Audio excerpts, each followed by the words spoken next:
Dialectical failures, perverse incentives, and prosocial possibilities. Okay, here, Jordan. All right, thank you. Okay, let's see. Oh, I didn't know I was going to start there.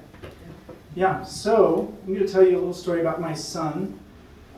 He's 16 now, but about 8 years ago, something happened that changed our relationship for the better.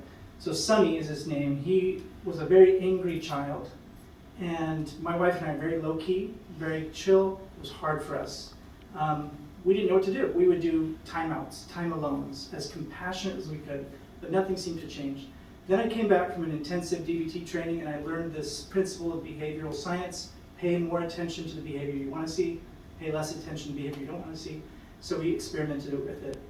We had actually been doing the opposite of that. When he was calm and peaceful, I would walk right by him. When he was fighting with his brother, I was present. I was there. I was intervening. So we did the opposite. We started increasing our attention and our hugs and all this kind of stuff just randomly. And he changed in 2 weeks, his aggressiveness, more than in 7 years of timeouts. So I was converted, and I felt like I was Neo in the Matrix. I could see behavioral science principles everywhere, from the micro to the macro. I could see it. It was these forces shaping us in ways that we don't realize. I learned from these wonderful mentors that I could be a compassionate behaviorist and more effectively help people if I understood these principles of science. But something was missing to the social worker in me. I could help my clients, I could help my kids, myself, in these interpersonal interactions. But what about in the broader world? How are these things scaling up? Because I could see all the perverse incentives in economics. I could see so many problems, and I created a way to conceptualize the kind of wicked problems that we face, polarization politically, culture wars, systemic issues. I was wondering, who's doing this? And then I came across David Sloan Wilson's work, and I saw this kind of, my behavioral view of life deepened into an evolutionary view of life, and I saw that behavioral science is really evolution science in terms of selection by consequences. I learned about multi-level selection theory and multiple streams of inheritance, genetic, epigenetic, behavioral, symbolic. And this quote from E.O. Wilson sums it up pretty well. Evolutionary mismatch is a term. So I got involved in Prosocial, and I saw that I was so excited to see, okay, there are people taking ACT ideas, there are people taking psychological flexibility and talking about the small group as the transformative unit of assessment and transition. And I feel like all of us who want to do good, we can do good at multiple levels. And there is an imperative in me that says, work at this level of the groups, or at least try to understand this level of the group, try to transform. I do believe that DBT has something unique to offer prosocial efforts.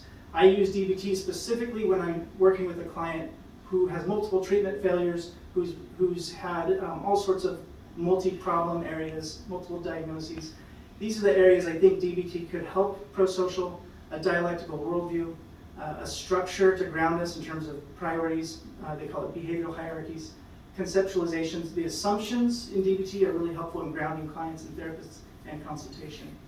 Macro level dialectics, we can see it's acceptance and change. It's the both and.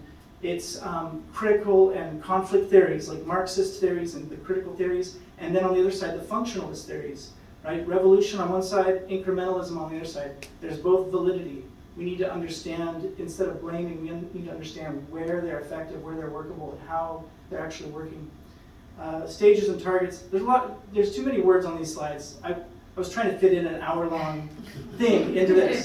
So I'm just going to not pay attention to the rest and just say that to me, there's like the excitement about what is possible is a little overwhelming. 25 years ago this month, I left on a 2-year LDS church mission. I gave 2 years of my life to try to convert people to my church, right? This is going to save the world. Individuals, groups, the whole human family. My faith in that isn't quite there anymore. However, my faith in compassion and in the healing power of compassion has never been bigger. And at the same time, I'm so dismayed at the state of the world. I feel like there is a way for us to scale this up, and it is tricky and it's hard. We've got to understand, we've got to assume that the people, even our enemies, are doing the best they can. And assume that there's something valid in their perspective so that we can talk to them, so that we can actually figure out what's going on. So that's what I want to do. I want to expand compassion, take the best from religion, the best from science, but do it through, and I think ACBS and Prosocial gives us tools that I haven't seen elsewhere. Thanks.